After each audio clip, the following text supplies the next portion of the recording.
presentation has to do with ethics. I'm going to introduce very, very briefly the subject that this covers.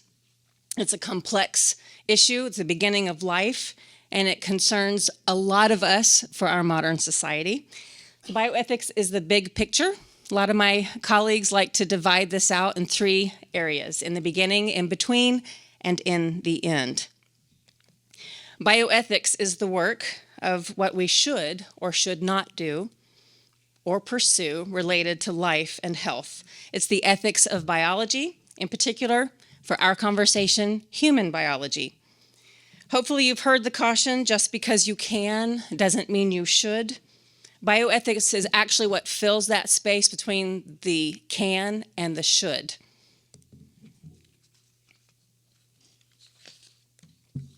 So we'll start with early life in the womb. No, this is not a real human egg. This is just up there to make you realize this is kind of the same thing we're talking about. This is biology, folks. And life is a race. It's from the very beginning. Only one sperm wins. There's only one trophy. And when sperm and egg join, a spark, literally, in us, all the genetics we will ever have till long past our last breath, right? So, brings a whole new meaning to the two shall become one flesh, doesn't it? That's how this works. Along the left side is just an outline of what things are called. But there's the picture of how this happens in utero. So now let's look at early life in glass. It's in vitro fertilization. You can see here in the bottom left-hand side of this lower picture how this all starts with ovarian stimulation hormone therapy, 30 days worth of shots, self-administered hormones to hyperstimulate a woman's body to produce 20 or 30 eggs in one cycle, as opposed to the normal 1 or 2 we normally would produce. Step 2, egg pickup requires a medical procedure with an ultrasound-guided hollow needle inserted through the cervix, through the uterine wall, into the ovary to suck out the eggs one by one. So ladies, if your tailbone's curling right about now, I'll tell you that when I first learned about this, I sat there going, oh my gosh, no thank you. Number 3, participation in this obviously involves a sperm. So once it's obtained, process we're not going to get into today, it's washed, the best are selected, and if you like, you can pick the sex of your child at this point. Number 4, for fertilization, of course, the sperm, plural, and egg are dropped into a glass dish. For conception, not far for anyone to race on this one. You're all in a glass dish. Lots of things don't have to be fought in order to get there. If that doesn't work, a hollow needle can be used to insert a sperm into an egg, and there's no race here at all. Number 5, as you can see here, the embryo development looks a lot like the last slide. In the top left-hand corner, you can actually see the photographs of what it looks like under a microscope. If our mothers could truly start our baby books at the beginning, they would look something like this, and we would all look just the same. So within a couple of days, you can see number 6 is an embryo transfer. Again, another procedure with a hollow needle up through the cervix, through the uterine wall, or into the uterus to deposit the embryo at about 5 days old with your fingers crossed and saying prayers that that embryo will actually implant into the mother's uterine lining and settle in for about 9 months. This process of in-glass fertilization took years of research and experimentation to develop, along with countless men and women donating sperm and eggs. Some of them were never tracked, never traced back to their original donor, at least not yet. This is Louise Brown, born in 1978. She was the first baby successfully birthed through IVF in England, and I tell a lot more about her story in the Eagle Forum report from 2021, linked in your conference outline. It's called Creating Broken Families, so you can read a lot more about what was surrounding her history there. Since the success of IVF in 1978 with Louise, we have turned to all types of assisted reproductive technology, or ATR, of which IVF is the most common. This is a brief timeline of the history of tracking and surveillance by the Centers for Disease Control, complete with the launch of a success estimator for the public in 2019, and now we are on version 3.0. Most of these clinics are now automatically collecting and reporting their data to the CDC. Here you can see just a summary of those numbers, and I love transferring screens. If you have all of these numbers as a summary, this is what the CDC is reporting. You can see how many cycles or attempted pregnancies there were. So 413,000 as opposed to 330 plus just 2 years earlier. This is from 2021. Now, at the bottom, sorry for the slide mess, but that means over 1.5 million have been born in the United States, 8 million worldwide just since Louise, which is right about my lifetime. So you can gauge kind of the speed at which this is all happening. So we're going to look at this same chart again, but we're going to read between the lines just a little bit, which is something you have to do a lot in bioethics. If you take the preservation cycles from the last slide away, we had 378,000. Of those, 616 did not take, which basically means they didn't make it to 5 days old, or they didn't implant once inserted into the uterus. So it went nowhere from that point.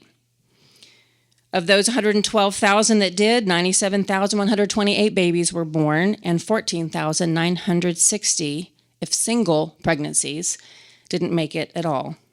So if we assume there's 2 parents involved in this, and half of them, that's about 21,000 broken-hearted, hopeful parents who spent $20,000 to $50,000 for empty arms, months of treatments, stress on mom's body, their marriage, families, finances.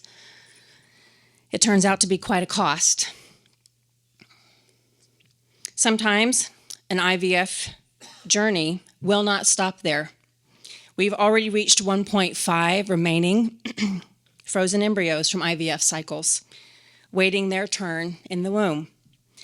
But there's so much more. IVF typically has a 20 to 25% success rate, and by the time women have tried everything they know to do, they become desperate enough to have a baby by any means possible.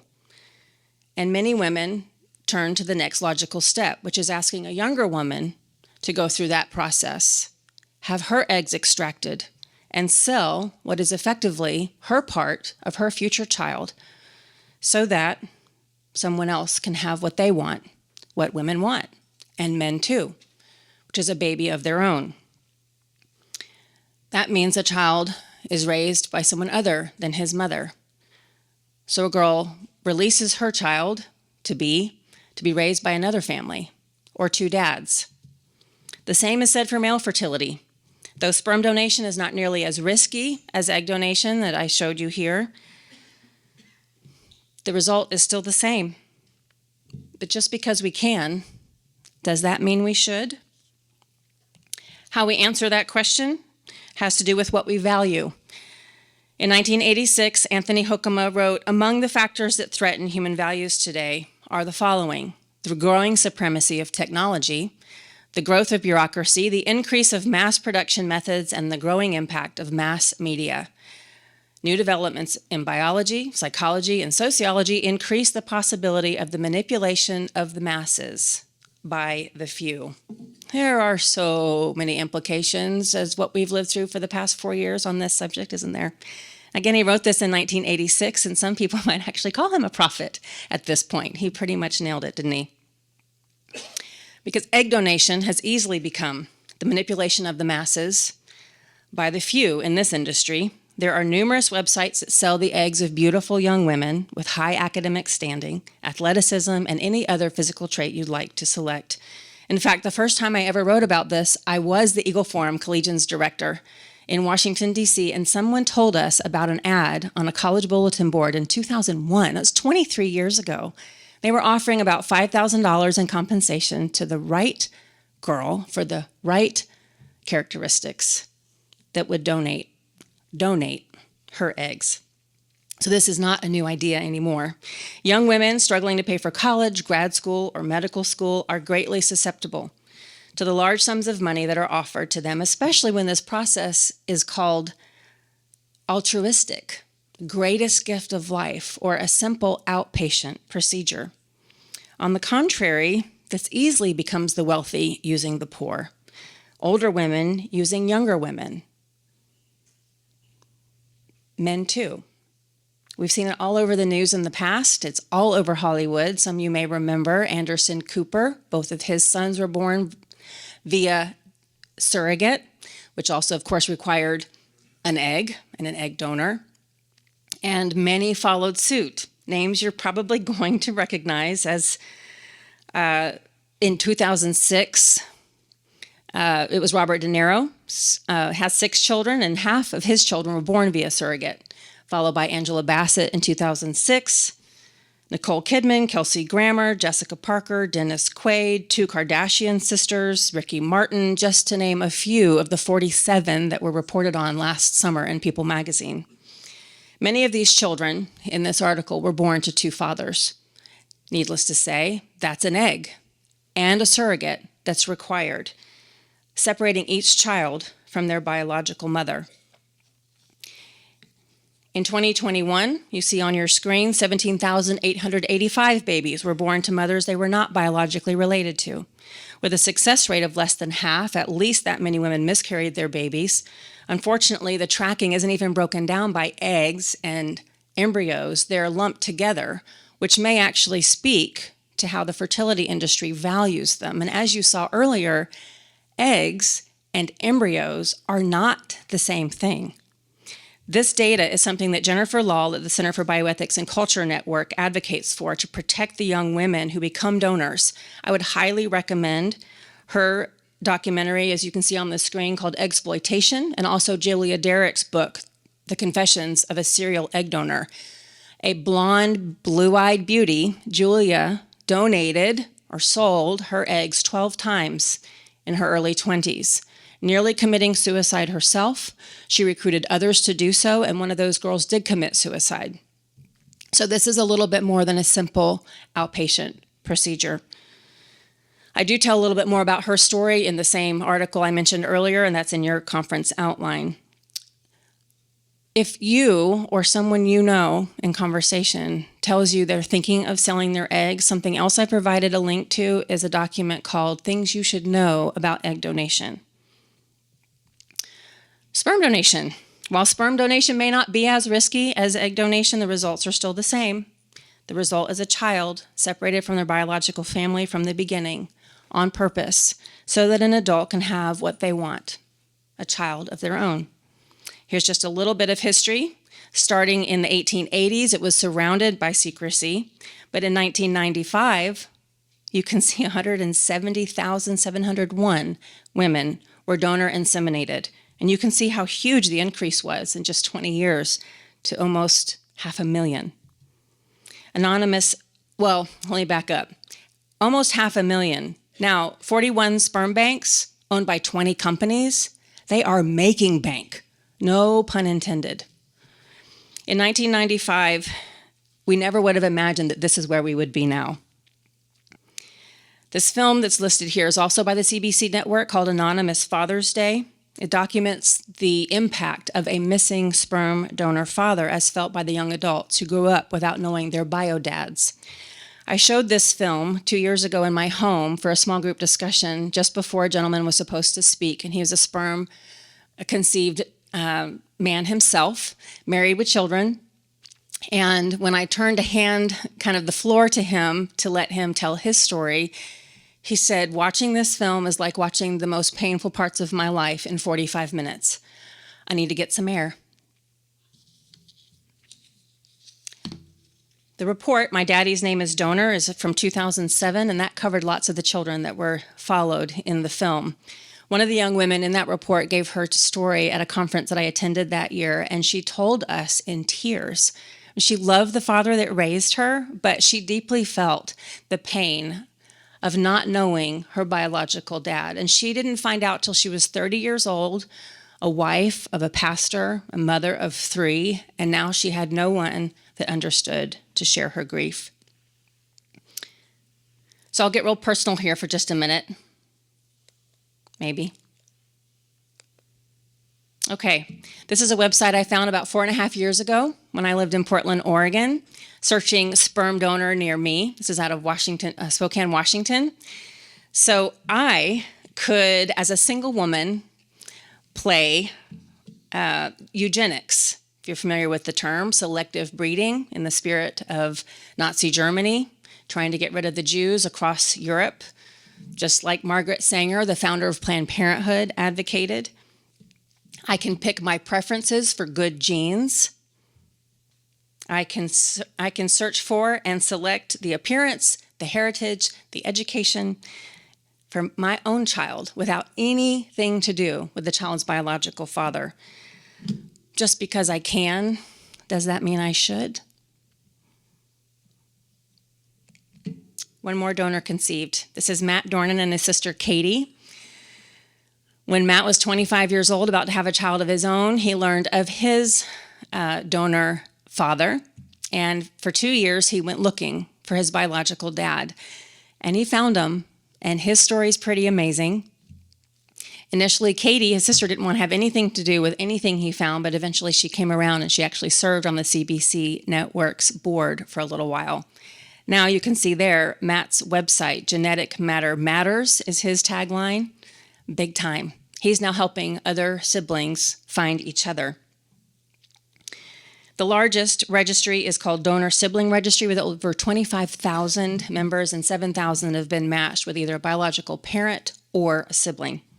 On a side note, this is not just like adoption. Unless you're adopting frozen embryos, adoption offers a loving, supporting option for someone who oftentimes has a lot of brokenness surrounding their lives. That is what we know and love the pregnancy support centers and medical clinics for. Buying sperm and egg intentionally and deliberately separates children from their family, from their heritage. Matt Dornan said he wished that the use of donor gametes wasn't even legal. And that's a pretty strong statement from a young man who is desperately wanted and desperately loved. So let me say something to you. If you are donor conceived, no matter how you got here, you are a beautiful gift to the world. You are loved and desperately wanted, obviously. Your days have been numbered by God. He knew you, he formed you in the womb, and he placed you here for such a time as this because he has assignments for you that he prepared in advance so that you would know him and find him. And if you're an IVF parent, the same applies for you also. This is a field with an abysmal track record for actually tracking the young women and men who donated. In fact, lots of political things weren't even happening for a long time because people didn't want to get into it. Sperm and egg donation, freezing embryos, embryo custody, are all messy political and legal issues because they deal with the specialness of a human being, and nobody wanted to touch that with a 10-foot pole. A few years ago, before all this insanity happened, Arthur Kaplan, who's a liberal bioethicist at NYU at the time, said, "We have no legislation in the area because politicians don't want to get into telling people who can have a baby, and they don't want to get into further arguments about what an embryo is. We've had enough of that in abortion, so they've stayed away." The cost of our technology goes far beyond our dollars. Its availability causes men and women to delay or decline marriage, delay children, practice personal eugenics, and treat human embryos like the products they've created to their own specifications. Very few people were talking about this 20 years ago. When I got into school here at Covenant Seminary 18 years ago is when things really seemed to launch with the cloning debates of 2006, followed by New Jersey and California. Since the Alabama Supreme Court decision back in February, this has now become the subject of a Southern Baptist Convention resolution and campaign promises. But requiring us to pay for IVF via our tax dollars or our insurance premiums is not only a gross overreach, it also shows a lack of consideration for the natural consequences of depending on this kind of technology to bear our children. For more about this, see the Eagle Forum website. There's several articles there that Chris Ullman and I have written, and that'll help give you some highlights because there's so much more to go into it than we have time for today. So IVF has presented us with the potential for many moral and ethical considerations.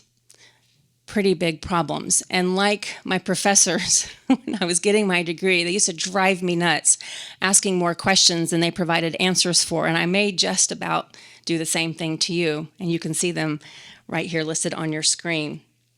When IVF is part of this picture, you may be drawing your own conclusions. We must guard against the belief that it's our right to make man in our own image, to treat our children and others as expensive products available on our own timeline. When IVF leads to the use of donor eggs and sperm, we hardly think twice of separating children from a biological parent and half, and sometimes 100% of their heritage. Couples divorcing have the most bitter fights over child custody. But is this really that different? When money can buy another's child, we call it child trafficking. I know that sounds strong, but that's what Matt Dornan called it when he was talked to in an interview. The wealthy pay tens of thousands of dollars for just the right genetics from sperm and egg donors. When perfection is expected of our children, how do we treat those with a disability? How do we care for them? What do we expect for them or from them? And what about the elderly? I've been a senior caregiver for most of the last 4 years, and several of my clients have severe dementia. Some days are incredibly difficult and exhausting for me and for their family caregiver. Where do they fit in a culture created by a technology to have who we want, when we want them, and how we want them to be? What kind of people have we become? Who will we be in the future? I'm afraid we may not like some of those answers. Might our cure be worse than the disease in this case? We do live in a broken world. Heart-crushing infertility is part of it, and another reason we long for a new heaven and a new earth, for healing of our hurts, for new bodies, and no more tears. It's why we're told in Hebrews 3 to encourage one another while it is still called today, so that we will not be deceived by sin. So asking the question, just because you can, does that mean you should? Before using this technology to have our babies, or any other new technology for that matter, is becoming more important, especially for such a time as this. Thank you.